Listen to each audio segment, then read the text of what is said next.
Hi, ladies. It's Stephanie in a dimly lit room. I think he's in the basement, sweets. I am coming to you to talk a little bit about the coronavirus.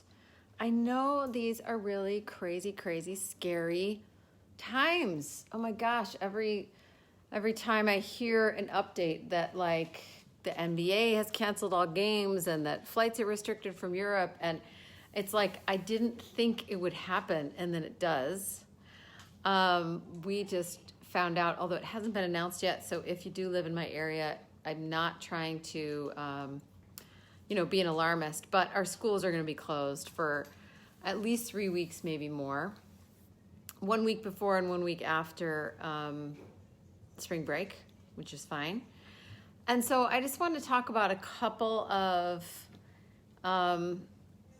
good, some advice on how to stay positive during this really crazy time, and see what questions you might have and how I can support you guys through it. So some of the strategies that I use when it comes to a crazy time, one thing is I really try and focus on the end result of what I do want. So what I mean by that is when all the crazy comes in, when the fear sets in, when you hear all the scary news, focus on what you do want. Focus on the end result of what you do want, which is your health and your family's health and everyone thriving and things back to normal, right? Focus on that end result. Don't focus on the state we're in right now. That doesn't mean we don't prepare. Like, prepare and prepare and prepare. Don't panic, but prepare. Prepare meaning wash your hands and boost up your immune system and cancel things that feel for you like they are putting you at risk. You know, if I had anyone in my immediate family or neighbors around me that had, weak immune systems, or like an elderly parent or grandparent living at my house, I would probably cancel more things. Because I don't have that, I don't, but I would prepare better, be really ready to pivot, right? Like we have a spring break trip in Florida in a week. We're ready to pivot. If we're not going, we're ready, we're prepared for that to possibly happen. So prepare, plan, but do not panic. So the other two P's, prepare and plan, don't panic. I really suggest not watching the news so that you are not caught up in the fake news and the alarmist news. Follow the sources, the reliable sources that really work for you. I'll post a source that a friend of mine posted that is great because it's just real-time updates on what's happening without over-exploding it, without a lot of people's opinions. So I follow that one source. Like when my husband said they canceled all the NBA games, I was like, wait, really? And I checked that source. I didn't listen to the news about it. I checked that source. I didn't watch President Trump talk about it. Well, I did a little bit, but I checked that source. And I also follow some of my favorite doctors, some world-class doctors, and listen to their advice. So follow reliable sources that feel right for you. Don't just watch the crazy, crazy news. The other thing that I think is so important right now, so I already mentioned, it looks like my internet connection is low, so I hope you guys can hear me and that this is getting through to you. And if anything, hopefully it's just recording, and I will post it when it's done. Let me know, you guys, will you comment and tell me if you're actually seeing me real time? So I already mentioned about, doing the things to keep your family safe in the sense of like wash your hands and boost your immune system. And in addition to those things, maintaining your state and your story is going to be really important. And what I mean by your state and your story, if you've done any of my courses and stuff, you know this. Your state means how you feel every day, like how you prime yourself in order to feel good. So your morning routine and doing things that fill up your cup is really important right now. Like do your morning routine to the nth degree. You know, maybe that involves meditation and lemon water, or that perfect cup of coffee and some affirmations and some music. And what would be an ideal morning routine? Work that in now. Maybe it's a couple vinyasas, and maybe it's stepping outside and breathing in the fresh air, and maybe it's a gratitude practice. Whatever it is that gets you in the right state every day is really important to maintain right now. And your story. So my formula for creating a new reality is S plus S plus S equals R, which is your state plus your story, which is all your thoughts and your words, plus your strategy, which is your action, equals your reality. So we often change our strategy too quickly before looking at our state and our story. So make your state and your story more of a priority. So your state, meaning how you prime yourself and how you feel every day, and your story, your thoughts and your words. Again, come back to focusing on what you do want. Focus on the end result of what you want to experience.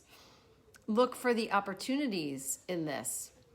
And I don't mean like, oh, buy a bunch of cheap flights and like be reckless about things. I mean, look for the opportunities. How can you hunker down with your family and have some more fun? How can you, get a lot done? How can you just change things up? Look for the opportunity. But really focus on doing things that make you feel good. Don't get sucked into the madness. No amount of feeling bad. So don't get sucked into the madness. Do things that bring you joy. And I would hope that we can still, have someone over for coffee, or hopefully the stores will stay open and we can do shopping or go out for coffee or have dinners. And if not, maybe we need to have virtual ones. Maybe we need to have coffee with a friend over FaceTime because that friend lights us up. So personal distance doesn't have to mean spiritual distance. It doesn't have to mean disconnection, right? So if we have to maintain our own personal distance from masses of people, that doesn't mean you can't go out for a run. That doesn't mean that you can't have coffee with a healthy friend or have a virtual coffee and fill yourself up the connection that you need, and that spiritual connection and that personal connection that you need. You can still get it. Let's be creative and find other ways to get it. Another thing that I think is important. So when I heard today that our schools were going to be closed, at first, I didn't panic, but I went a little negative. Like I was like, so stupid. Like, Here's my initial thoughts. Like, kids aren't getting this virus. Like, why would we shut down a grade school? Like, this just seems crazy. And then I educated myself as to what could possibly, why is this precaution, like, how have we seen it help? Like, why are we doing it? And what I heard and what I realized is, if we stop these things like flights in from Europe, and NBA cancels their games, and the St. Patrick's Day parades are canceled, and if we close schools, it will slow down the spread. And the reason why that's important is because our hospitals could be overrun with people who need care. Now remember, a lot of people that may get this virus may not need any care. If you are healthy and under age 60, you may not need to even see a doctor. That's what we've heard so far, and let's focus on the good and prepare our healthy immune systems and boost ourselves up and eat less sugar and eat more greens and stay that way. And yet, the people with compromised immune systems, which there are a lot of them, and they are people very close and near and dear to us, and people who might be older, and people, who may have a weaker immune system, that influx, or people just panicking and going into hospitals, right? The influx into hospitals will be too much that our hospitals can handle. So I was thinking about it and talking to my friend like this. If closing the schools for 3 weeks would help slower the spread, and they will trickle into hospitals instead of rush into hospitals, and therefore we may save some people's lives. I don't care if it's one life, it would be worth it. I don't care if it's people that, it sounds like we're being very, uncompassionate toward people that have like a weaker immune system or that are elderly. Like, oh, that's just them. We can't generalize that. people's grandparents and friends. And, you know, I have a friend with a daughter who's very sick, and so it's much scarier for her, justifiably so. So if closing these things helps reduce the risk for them to get the medical attention they need, done. Now I'm like, oh, makes sense. Close the schools, no problem.